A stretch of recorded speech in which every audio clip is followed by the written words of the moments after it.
Good morning. This is Stan in Gainesville, Florida, and you are listening to Light Talk.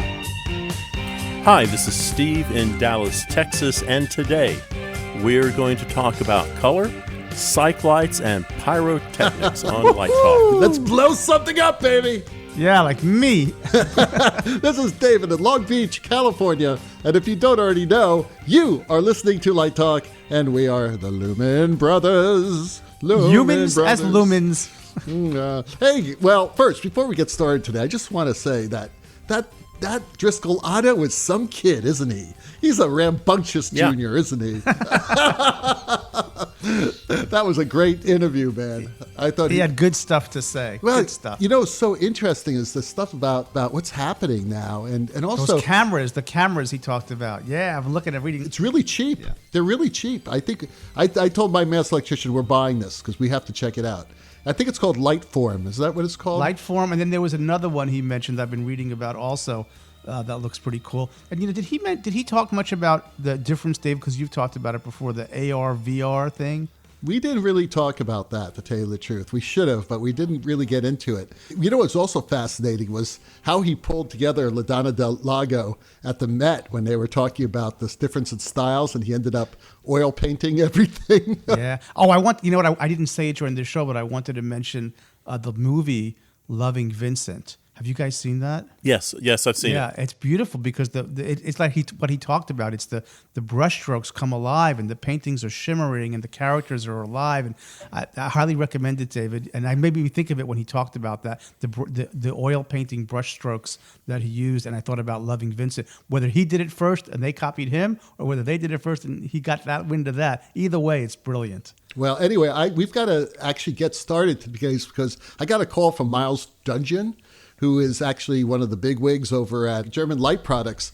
And he told me about their GLP S350 because he said that they have solved the frost issue. Yeah. Yeah, he said he invited me to their big barbecue today. I'm looking forward to checking it out. So I'm heading out there as soon as we finish today. I don't know if you knew this, Stan, but that strobe light they have a new software update that increases the intensity Makes it even brighter. 180%. Okay, I'm gonna write a sponsor. I'm gonna call it the Caesar Strobe. Caesar Strobes.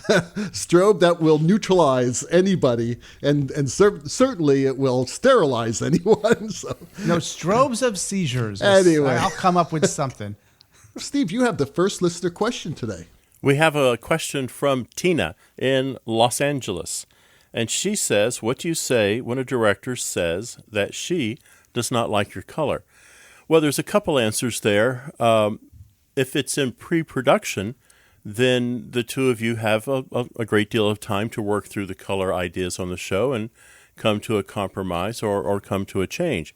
If you're talking about at the tech rehearsal, then I think at that point you're pretty far into the process, and you may not be able to change, and that could be problematic. I mean, if you've got a red cyc and they want a pink cyc, ultimately you're going to have to change that color or walk away from the show. So I think pre-production is the time to work out all these color issues with the costume designer by doing some color tests, by looking at actors' skin in pre-production in your light lab. But a lot of this can be solved with a little bit of work up front. What do you guys think? I totally agree with you, Steve. It's in the pre-production phase, but I did want to add a little something to that, and I'm going to quote my friend Joseph Albers again. And all color is interactive, and so you can't make color decisions in isolation. You have to look at things together. So that process by which you look at the scenery, the costumes, and the color of the light all together is really what the response is. And you may not see that till tech, but you can do a lot of mock-ups. And I think that's a really important point to start doing that early, but not with words. Please don't describe color with words. Don't tell me, show me, and then we'll have a react. And then you have a reaction. You know, my dear brothers, I love you to death. I think your answers are brilliant, but I don't think you read the question correctly.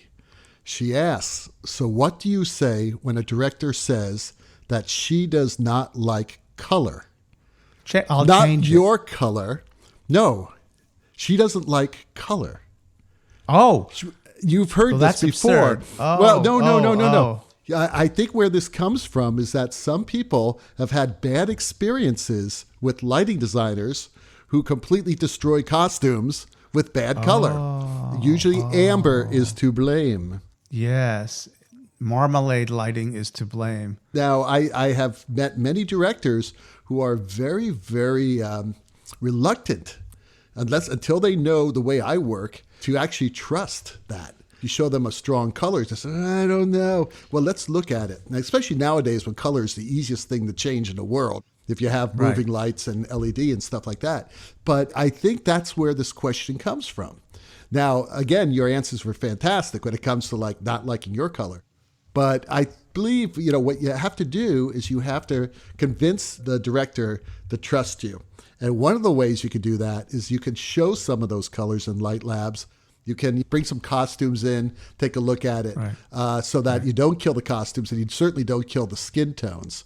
That's why I'm going to say the words in CRI, and Stan, you're going to say TM30, right? TM30, which now has a flesh metric. Ooh, a flesh metrics. Flesh metric. That's the name of this episode, Flesh Fleshier metrics. The metrics of flesh. Anyway, I think it's important to show that, to ease their pain so that they calm down and just look at color for what it is. And be brilliant. Get ready to change it fast. All right, Stan, you have the next question. I do, from Ashley in freezing Chicago. And she wants to know, what is my favorite strip light I like to use on a cyc? Well, I don't know if I have a favorite. It always comes back to that three-legged stool: quality, money, preference.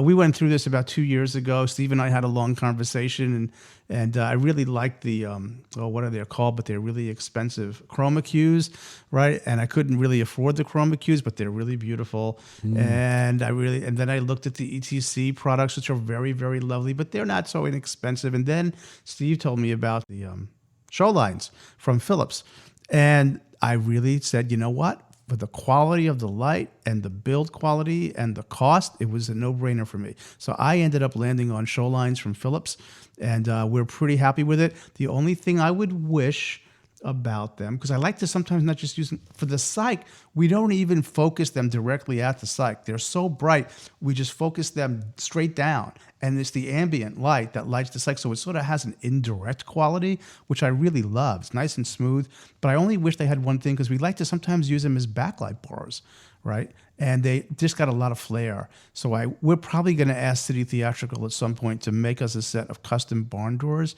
for those 640s and 660s. But we're pretty pleased with them. In our small space, we can't get them above 10% because they're so bright. Wow. So lots of headroom there. And I know you guys like bright, and I am enjoying the brightness of those and the color quality.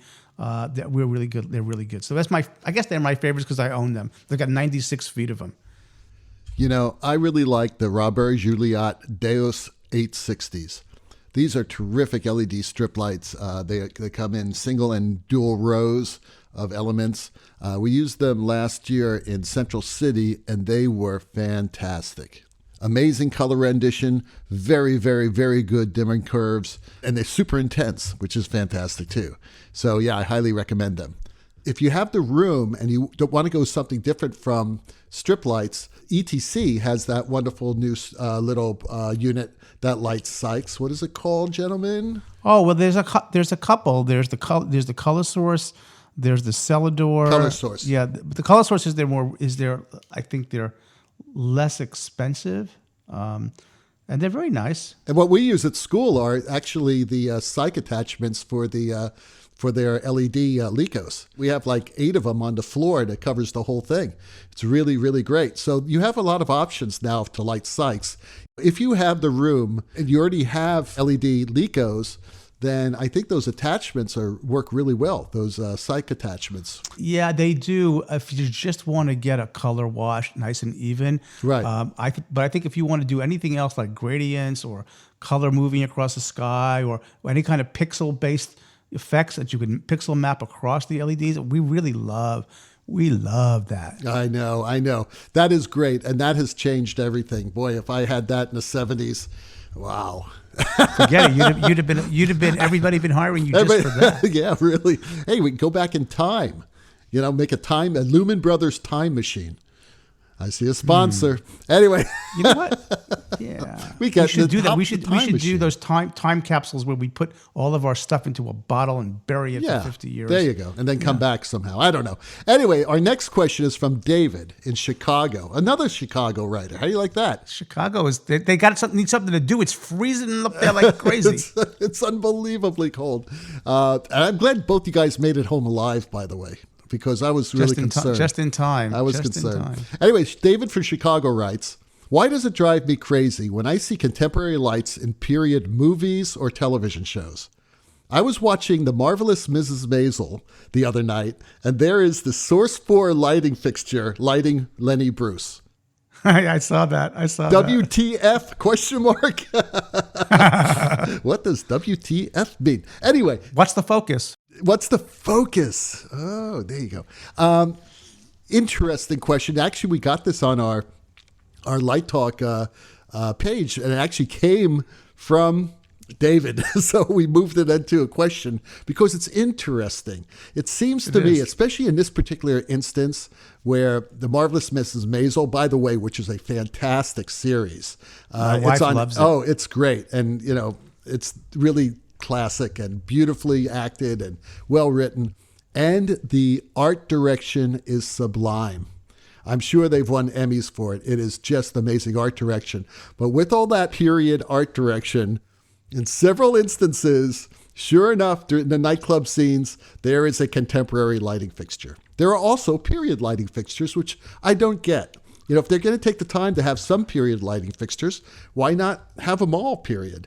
But these are really obvious things. Now, so why does it drive you crazy? Because you're not listening to the show, watching the show. If the show was so good, you wouldn't be paying attention to the source. That's right. But something, we can't help ourselves because we're lighting designers, right? Right. So we're always looking at these things like, we're a small segment of the audience. Yeah, sure. They don't care. But it also happened in that wonderful movie last year, Bohemian Rhapsody. There was this big discussion on a lot of the lighting boards about the Live Aid concert, and the fixtures on the side, the moving lights, were Verilights, or we think they were Verilights, that were made like 10 years after Live Aid. So we're wondering, what is this? What's going on? Well, I don't know. What do you think it is, guys? I think they just might not have a lot of vintage fixtures, theatrical vintage fixtures laying around. But you see, in this one particular case, and again, if you go on the Light Talk Facebook page, you will see it's a single light that is in the camera shot, obviously, right. that is shooting onto the stage. They could have done anything to make it look not like a Source 4. They could have even done it in post, for God's sake. Oh, you think so? Absolutely. Or they could have put a shell around it, something. It would have been a lot better than having an obvious Source 4 out there. I don't know. I don't know what the answer is. Maybe, like Stan says, we are such a small audience that they don't care. They figure out who's going to notice this.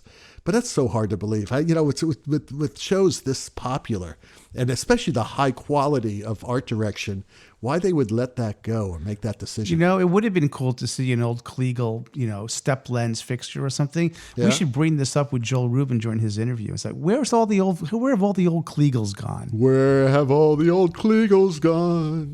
That's a song, I think, from the 40s. What happened to Kliegel? What happened to Kliegel? We're going to find out. Well, anyway, David from Chicago, all I can tell you is that, no, you're not crazy. And it does drive me crazy, too, to be honest with you, because nobody cares about us. Well, let me just tell you that you are listening to Light Talk with Steve, Stan, and David. And we are the Lumen Brothers. And this week, Light Talk is sponsored by... From the makers of the Cone of Silence, Wilmette Corporation, comes the answer to the International Lighting Designer Traveler's Blues. The full head virtual isolation helmet. Are international flights getting you down? Wasn't international travel supposed to be glamorous? remembered those romantic fantasies about working internationally so that you could meet interesting people on the airplane and dine in luxury. Well, silly person, that was all before children were manufactured with super vocal cords, allowing them to scream for 14 hours straight. Before airlines would regularly cancel flights and reroute you through some third world country, waiting for your connection in airports without indoor plumbing, or sit you in the middle seat between Paul Prudhomme and the guy who was struck by lightning. How do you escape this madness and travel peacefully once again? Well, the answer is Whamit's new full-head virtual isolation helmet. The full-head virtual isolation helmet completely covers your head with an aluminum shield that serves as a 360-degree virtual reality device. The full-head virtual isolation helmet will create an alternate environment for those annoying airport and airline experiences. You may ask, well, how do I see with the full-head helmet? Well, there really is no need to see anything. The licensed Tesla autopilot system guides you through the airport from check-in, through security, to your gate, and right into your seat. For those who are nervous about going through security, custom helmet decals feature the faces of your favorite celebrity so that TSA is not suspicious and ends up arresting you. Once on the airplane, the full-head virtual isolation helmet will create an environment free from the annoying visions and audible senses like children crying, people begging for money, and of course, that loud, obnoxious American cook who is sitting next to you. And if you have to visit the bathroom, our integrated GPS will follow simple voice commands like, I have to go to the bathroom, or, hey, let's scare that crying child when I pass by, or, let's accidentally spill my drink on the lap of that obnoxious person sitting next to me. Nothing like flying for 16 hours with a wet crotch. When it's time to sleep, our internal vaporizer will fill the helmet with herbal scented vapor, or use your own personal user-supplied cartridges to release their magic soothing effect, calming you and quickly putting you to sleep. And when you wake up hungry, why eat that horrible airline food? Internal food tubes feed you the most succulent nutritional fare. Try our new Mama's Meatloaf, Don Holder's Fish Cakes, or Turkey Loaf Supreme. Kosher dishes like Stan's gefilte fish are also available. So take international flying back to the 1960s when America was great. Use Whamit's full-head virtual isolation helmet on your next flight to Italy. The only thing better is business class on Singapore Airlines. And now, back to Light Talk. Oh my God, you guys hear that? They're back. The ducks, they're back. Thank goodness. Oh my God. I need them. You need them for all the PETA listeners out there. I love the Stan ducks. did not I do. kill the ducks. He loves the ducks. I love them. We were just joking. I love the ducks. Matter of fact, he just paid to send them to a 1-week duck vacation in Alaska. That's right. So in the coldest part of the year. By the way, Stan, that the They ducks have great feathers. Yeah, they walk warm. But you sent them to a very cold place. The whole idea is that ducks, they migrate down. They migrate It's like south. snow off a duck's back. Okay, well, anyway. So they're back. So all this carnivorous, brutish behavior was just a show. Obviously, Just a sham. we knew that you had a soft heart, Stan. So Especially for duckies. thank God those ducks are back, because now we can once again do our Let's Talk About segment. And this week, we will tackle the issue of when does the lighting and projections designer enter into the creative process? Yesterday. I think this comes from, actually, we've had several people talk about this and ask us this question, is lighting designers seem to come in late in a lot of cases. The set may already have been designed. Maybe it's 2 weeks from load-in. You get a call, hey, would you like to do this show? That's happened to me, by the way. And it's like you're left out of that whole process. So I don't know. What do you guys think? I only have a couple of words. Early as possible. But why do you think that's not happening in all cases?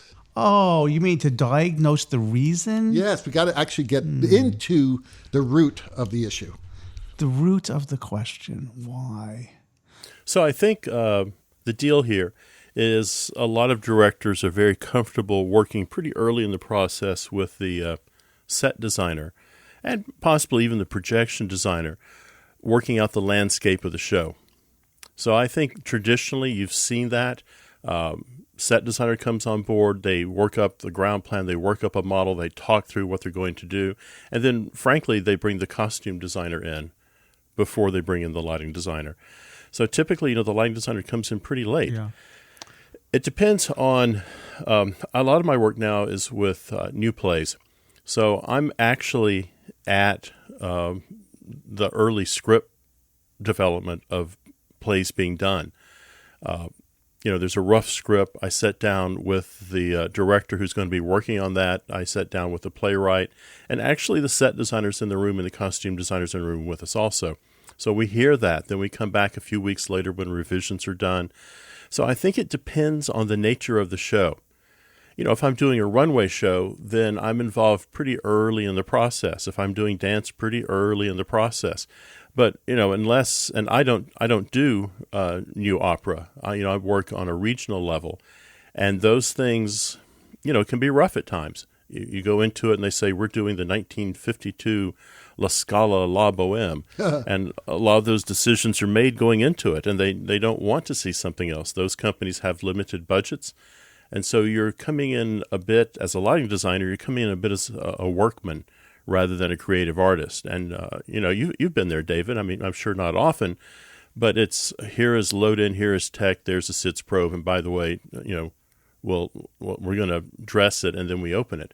So they move very fast. It's funny because when I was young, I used to do a lot of rented sets, and they would always hire me because I would always be able to make them look good. Usually by taking light off of them, by the way. So unfortunately, what that meant was I got this reputation of making crappy scenery look good, so they would only hire me to light crappy scenery. So that was unfortunate. It took me a while to break out of that. I did want to add something because Steve mentioned something at the very beginning of his comment that I want to pick up on. And then all the specifics that you mentioned are really also insightful. But maybe there's something also about just human nature in the sense that generally people are familiar with architecture.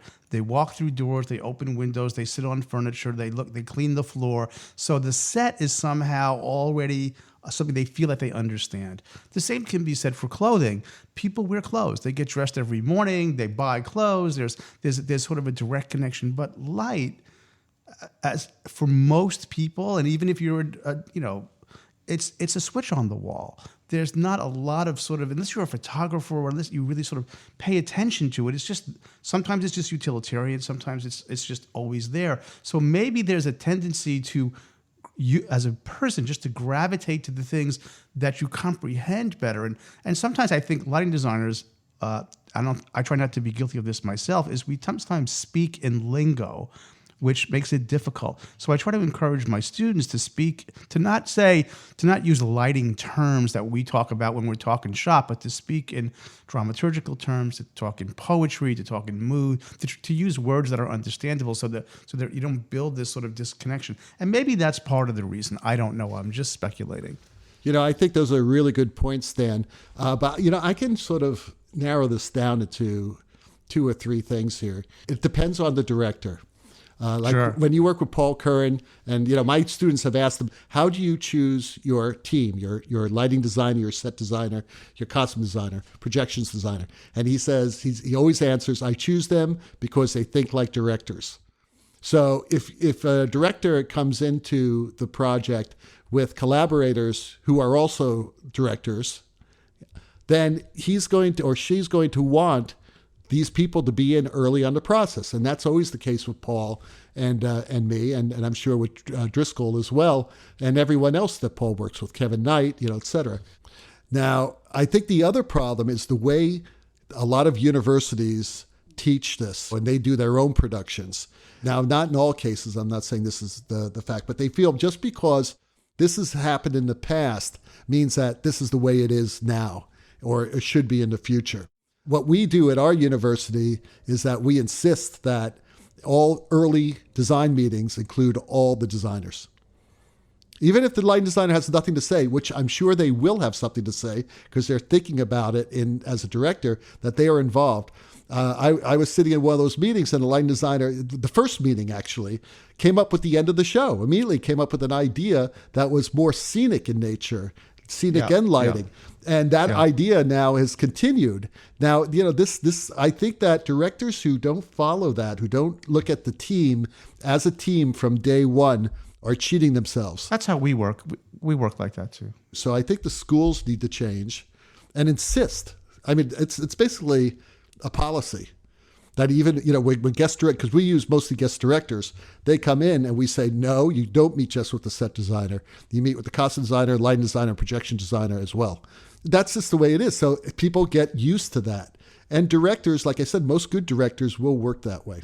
Okay, Carla in New Mexico says, what do you say when the theater wants you to handle all the pyrotechnics? Run away! No. Well, Carla, back in the day, I actually did pyrotechnics, and it was kind of the Wild West, and it was a bit of learning on your own, experimentation, and, there were no rules. The only rules were, you had to adhere to what the fire marshal said. And I think that evolved into a situation where the industry started growing up. And all of a sudden, I think if you think about doing things today, there's a couple things I would consider. And again, I'm speaking, years away from my experience. So I'm sure there are people who could answer this better. But it's my understanding these days that if you're going to do pyrotechnics, you have to be at least 18 years old. Yes. And I think David might know this answer also. But as I remember, in California, you have to have a license to be an apprentice. So you have to have an apprenticeship license before you can be a licensed pyrotechnician. And that apprenticeship takes about 2 years. I would say something also that people are very aware of that they weren't in my day because we were just kind of silly. I think you're going to have a pretty serious insurance policy if you're going to do pyrotechnics. And, for me, I would be covered. If I were doing it today, I would have at least a $3 to $5 million policy covering my work as a pyrotechnician. You're going to also have, so again, getting back to that question, what if the theater asks you to do it? I mean, you're probably not legally capable of doing it. These days you have to get a show certificate, and that usually comes from the fire marshal. In a smaller town, it might come from the fire chief, or it might come actually from the police chief. So it's not just walking in with some cables and some squibs, and you could have all the knowledge in the world, but you have to legally be able to do it, which actually brings me to the next point. If you're not running the show yourself, you're going to have someone also licensed to run the show. And depending on what your license is, you might have to have someone with a higher degree license to supervise you while you're running the show. And of course, back in the day, everything was laid out for the fire marshal. So if you had, 5 mid-air explosions, then, we would make 10 or 12. And the fire marshal would come by and select one and say, let's see this one fire. And then the fire marshal would pick out the 5 you're going to use for the show. And then the others would be disposed of. So you couldn't just go, well, now that the fire marshal's gone, let's bring out the real stuff. And again, finally, it's an expensive venture to get into this. Because you are, you don't want homemade flash pots. There's just so much responsibility and so much liability that goes into this. And I don't know how old you are, but you can find it online. And this is a pyrotechnician who was incredibly experienced and all the money in the world and licensing and just expert in what they're doing. Go back and look at that Pepsi commercial from 1984 starring Michael Jackson. A pyro effect went off over his head, some sparks fell down and caught his hair on fire and, burned him terribly on the top of his head. And that's coming from special effects artists who really knew what they were doing. So accidents can happen, and I would never agree to do pyrotechnics for the community theater or the local Nutcracker without some serious training behind me. And what's worse than that is back in 2003, there was a nightclub in Rhode Island called The Station. and they had yahoos running the pyrotechnics for a band called Great White.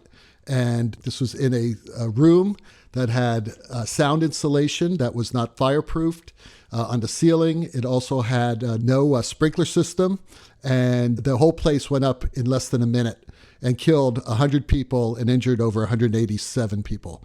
Actually, the whole thing was filmed, by the way. There was a TV crew in there. They were actually doing a report on fire safety in these nightclubs. And that night, this whole nightclub went up, and you could watch the whole thing on YouTube. But that was someone who had no idea what they were doing. They set off 3 fountains, and the whole place went up. Now, one of the reasons why I mentioned that is a long time ago, when you'd get a contract to be the lighting designer, it would say that you're responsible for all lighting and special effects. I remember this. It was in all my contracts. And I started to cross this out because I am not a pyrotechnician. I am not licensed, and nor do I even want to be, to tell you the truth. So to answer your question, do you want to do it? Do you want to handle all that? Only if you love it. Because Steve is right. It takes a lot of study, and you have to be really at the top of your game. There's a couple places you could study. I think Lemaitre still offers a training course for pyrotechnics. And, I couldn't track anything down really in the United States. But when I started looking at England, of all places, they have the Association of Stage Pyrotechnicians. And they're pretty serious about this. So it's a training program, a certification. And also there are different licenses. You can get a license to shoot fireworks. And that's a different type of pyrotechnician than at a backstage event. And I guess, I would, again, without this, I would not do it. I would not jump in there. There's 2 types of pyrotechnics also for the stage. There is what they consider the professional pyrotechnics line, if you're talking to a fire marshal. And then there's also the consumer line, and that doesn't require a license. But I wouldn't even monkey around with the consumer line without really knowing what you're doing. Yeah, so I would just add this. I was quite the pyro tinkerer earlier. I bet in my you set a career. lot of dumpsters on fire. And I did some really stupid things. We would take some wire, and we take a single strand of copper, and we put it between 2 nails, and we send 110 through it to get a spark to then light up the powder, and like Steve said, flash pot. So I was pretty risky and stupid back then. But I do want to mention this. So I have a student currently in the program right now, and when I recruited her, she said, listen, I'm going to need July 4th off my 3 years in grad school because I'm interested in pyrotechnics, and I apprentice, as Steve mentioned, with a very large fireworks company every summer, every 4th of July. And she is getting trained through working with that organization. And I think that's really pretty great, and it will make her unique. And in terms of truly having those skills. In New York City, where I was growing up, the way in which you went up the line to become sort of, able to do that safely is you would have to take an exam. And in New York, it was the blasting unit of the Department of Buildings, right? The same people who do demolition is the route you would have to go to get those certifications and appropriate thing to sort of do it on stage. Let me just say that New York exam, I took that exam because I was in Connecticut doing pyro for the Hartford Ballet. But again, that exam, that's like, okay, you've got hard-packed red Georgia clay, and you want to blast a 3-inch hole 2 feet down. So this was like the Brooklyn Bridge needs to be demolished, and how many pounds of TNT and at what locations and at what speed. I mean, that was. You took that test? Yes, did you pass? Yes, but that was useless for me because I could go out. I could go out and blow up some rocks, but oh man! So well, Steve, it's not useless for me. You could blow up our theater right now. Hey guys, that Hammond organ solo tells us that once again you've spent another morning listening to Light Talk. Check out our website on lighttalk.org for future guests, and be sure to follow us on Facebook and subscribe to our podcast on iTunes. That way you will not miss a second of Light Talk fun. No guarantee is offered regarding the accuracy of any statements or opinions on this podcast. And in case Steve blows you up and you decide to litigate, our solid-state law firm of Cobb, Driver, and Ray will defend us until our retirement funds are depleted. Light Talk is written and produced by the Lumen Brothers, coming to you from Long Beach, Gainesville, and deep in the heart of Texas. And be sure to tune in next week when we discuss, have you had the chance to work with Roscoe Optosculpt? I need to tame my psych. Hey, how do you use a top hat? And my cable is covered with tape and goo. How do you clean this mess off? All that and the new sponsor, Light Talk, is broadcasting very questionable and explosive Lumen knowledge around the I'm world. explosive, baby. We will see you all next Saturday morning. Bye-bye from Light Talk. Bye, So long, everyone. everyone.